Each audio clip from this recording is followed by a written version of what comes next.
ஆடி மாத முதல் வெள்ளிக்கிழமையை ஒட்டி சமயபுரம் மாரியம்மன் கோயிலில் அதிகாலை முதல் ஏராளமான பக்தர்கள் சாமி தரிசனம் செய்து வருகின்றனர். இது பற்றிய தகவல்களை தருவதற்காக செய்தியாளர் செந்தில் இணைகிறார். செந்தில், விவரங்கள். திருச்சி மாவட்டம் சமயபுரம் மாரியம்மன் கோயில் அமைந்துள்ளது. இந்த ஆடி மாதம் முதல் வெள்ளிக்கிழமை என்ற பிரசித்தி பெற்ற சமயபுரம் மாரியம்மன் கோயில் தமிழகத்தில் இருந்து பல்வேறு பகுதியில் இருந்தும் அதிகாலை முதல் நீண்ட வரிசையில் நின்று பக்தர்கள் தரிசனம் செய்து வருகின்றனர். இந்த ஆடி வெள்ளி என்பதால் நேற்று இரவு முதலே பக்தர்கள் வெளி மாநிலங்களிலிருந்தும் வெளியூரிலிருந்தும் வந்து தரிசனம் செய்ய வருகின்றனர். ஆடி மாதம் என்றாலே அம்மனுக்கு உகந்த மாதம் என்பதால் ஆடி மாதத்தில் அம்மனை வழிபாட்டால் நினைத்த காரியம் நிறைவேறும் என்பது மக்களின் ஐதீகமாகவும் நிலவப்பட்டு வருகிறது. இதனால் இந்த ஆடி மாதத்தில் அம்மன் கோவிலுக்கு ஏராளமான பெண்கள் குடும்பத்துடன் சென்று வழிபட்டு வருகிறார்கள். அதுவும் ஆடி வெள்ளி என்றால் மிகவும் சிறப்பு வாய்ந்த நாளாக கருதப்படுகிறது.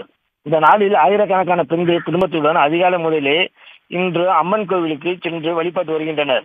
இன்று வெள்ளிக்கிழமை என்பதால் நேற்று இரவு முதலே பக்தர்கள் வந்து சமயபுரம் கோவில் மாரியம்மன் சுற்றி பகுதிகளில் அமர்ந்து தரிசனம் செய்தனர்.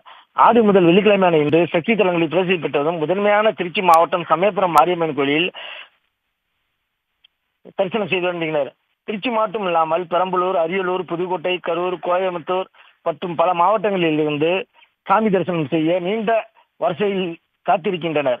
மேலும் மொட்டையடித்து சீச்சட்டி ஏந்தியும் குழந்தைகளை கரும்பு தொட்டில் சுமந்தும் அம்மனுக்கு சீச்சட்டி ஏற்று அழகு குட்டி நேர்த்திக்கடனை செலுத்தி வருகின்றனர்.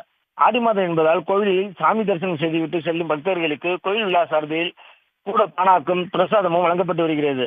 இன்று காலை முதலே சமயபுரம் ஆயிரக்கணக்கான பக்தர்கள் தரிசனம் செய்து வருகின்றனர். உடனுக்குடன் செய்திகளை தெரிந்து கொள்ள சன் நியூஸ் பெல் ஐகானை கிளிக் பண்ணுங்க.